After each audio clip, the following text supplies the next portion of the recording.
Assalamualaikum warahmatullahi wabarakatuh. Bismillahirrahmanirrahim. Hamdan wa syukrillah amma ba'du. Langsung saja pada kesempatan kali ini kita akan belajar bersama mengenai tentang peran masyarakat dalam sistem politik Indonesia, yaitu menelusuri eksistensi partisipasi publik dan dampaknya terhadap tata kelola negara yang demokratis. Indonesia tulang punggung demokrasi. Itu yang pertama, kedaulatan di tangan rakyat.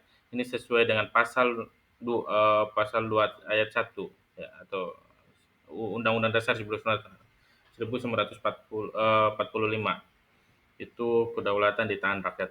Kekuasaan berasal dari rakyat dan dijalankan untuk kepentingan rakyat. Konsep fundamental ini menegaskan bahwa setiap warga negara adalah pemilik sah kedaulatan. Yang kedua, menentukan arah kebijakan.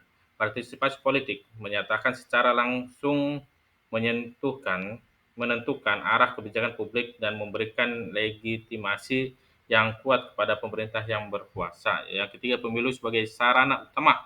Pemilihan umum atau pemilu menjadi sarana utama bagi rakyat untuk menyalurkan suaranya secara langsung, memilih wakil dan pemimpin mereka.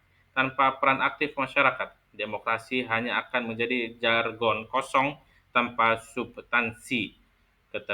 Keterlibatan publik memastikan pemerintah berjalan sesuai aspirasi rakyat. Nah, partisipasi tidak hanya terbatas pada bilik suara.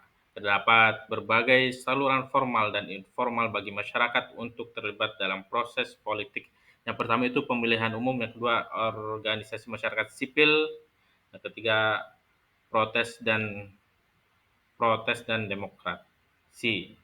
Nah, aksi fundamental demokrasi itu memilih presiden, anggota DPR atau DPRD, dan kepala daerah secara langsung dan periodik. Ini adalah bentuk legitimasi tertinggi.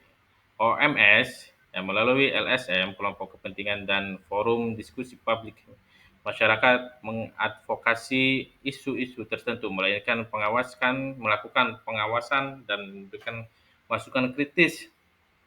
Nah, protes dan demokrasi itu untuk menyalurkan ketidakpuasan publik secara kolektif, khususnya ketika kebijakan pemerintah dianggap tidak adil, merugikan, atau melanggar hak-hak dasar. Nah, meskipun penting, jalan menuju partisipasi yang inklusif masih menghadapi berbagai hambatan struktural dan kultural.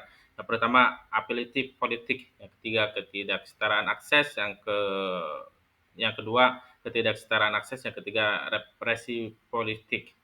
Nah, mengatasi tantangan ini memerlukan edukasi politik yang berkelanjutan dan reformasi struktural untuk menjamin ruang sipil yang aman.